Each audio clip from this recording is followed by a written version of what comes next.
જામનગરમાં ગુરુવારે ગાંધી જયંતિની ઉજવણી કરવામાં આવી હતી.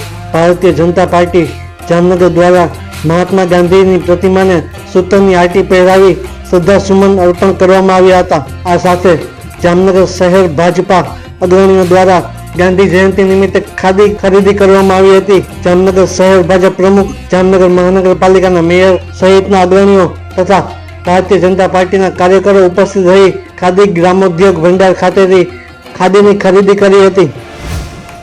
આરોગ્ય અને પરિવાર કલ્યાણ વિભાગ નિયામક આયુષની કચેરી ગાંધીનગરના માર્ગદર્શન હેઠળ 10મા રાષ્ટ્રીય આયુર્વેદ દિવસની ઉજવણી અંતર્ગત આયુર્વેદ હોસ્પિટલ જોડિયા દ્વારા આયુર્વેદ નિદાન સારવાર કેમ્પનું આયોજન કરવામાં આવ્યું હતું. જોડિયાની હુન્નર કન્યા શાળા ખાતે આયોજિત આ આયુર્વેદ નિદાન સારવાર કેમ્પમાં 145 જેટલા લોકોએ લાભ લીધો હતો.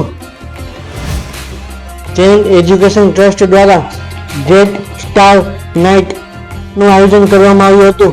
આ તકે ટ્રસ્ટ સાથે જોડાયેલા વ્યક્તિઓ અને સંસ્થાઓના અમૂલ્ય યોગદાન બદલ તેમનું સન્માન પણ કરવામાં આવ્યું હતું. જૈન એજ્યુકેશન ટ્રસ્ટના આ વાર્ષિક સમારોહમાં ધારાસભ્ય રીવાબા જાડેજા સહિતના અગ્રણીઓ ઉપસ્થિત રહ્યા હતા.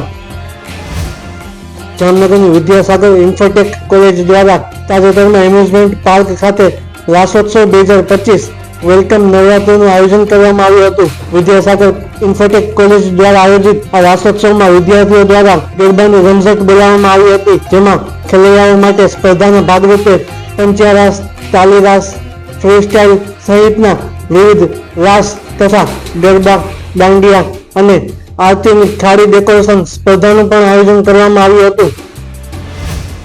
જામનગર ગ્રામ્ય પોલીસ દ્વારા સંયુક્ત મુદ્દામાલ નિકાલ ઝુંબેશ 2025 અંતર્ગત વર્ષ દરમિયાન મુદ્દામાલ વાહનોનું વર્ગીકરણ કરતા ઘણા લાંબા સમયથી ગ્રામ્ય વિસ્તારના 5 પોલીસ સ્ટેશન વિસ્તારમાં વાહન ચેકિંગ દરમિયાન ડિટેઇન કરાયેલ વાહનોની હરાજી યોજવામાં આવી હતી. 5 અલગ અલગ પોલીસ સ્ટેશનમાં અલગ અલગ ગુનાના કામે કબજે કરવામાં આવેલ વાહનો પડ્યા હોય તેની હરાજી યોજાઈ હતી, જેમાં કુલ 321 જેટલા વાહનોની હરાજી કરવામાં આવી હતી, જેમાંથી પોલીસ વિભાગના રૂપિયા 12 લાખથી વધુની આવક થવા પામી હતી.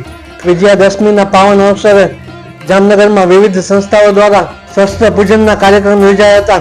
રાજપૂત કર્ણ સેના જામનગર તથા સમગ્ર ક્ષત્રિય રાજપૂત સમાજ તથા કર્ણ સેના મહિલા પાંખ દ્વારા જામનગર જિલ્લાના જોગોર ખાતે ગુરુવારે સમૂહ શસ્ત્ર પૂજન કાર્યક્રમનું આયોજન કરવામાં આવ્યું હતું, જેમાં ક્ષત્રિય રાજપૂત સમાજના અગ્રણીઓ મોટી સંખ્યામાં ઉપસ્થિત રહ્યા હતા. આ ઉપરાંત જામનગરમાં આદ્યશક્તિ ગરબી મંડળ દ્વારા પણ વિજયાદશમીના પર્વ નિમિત્તે શસ્ત્ર પૂજન કાર્યક્રમનું આયોજન કરવામાં આવ્યું હતું, જેમાં પણ વિવિધ અગ્રણીઓ તથા મહાનુભાવો ઉપસ્થિત રહ્યા હતા.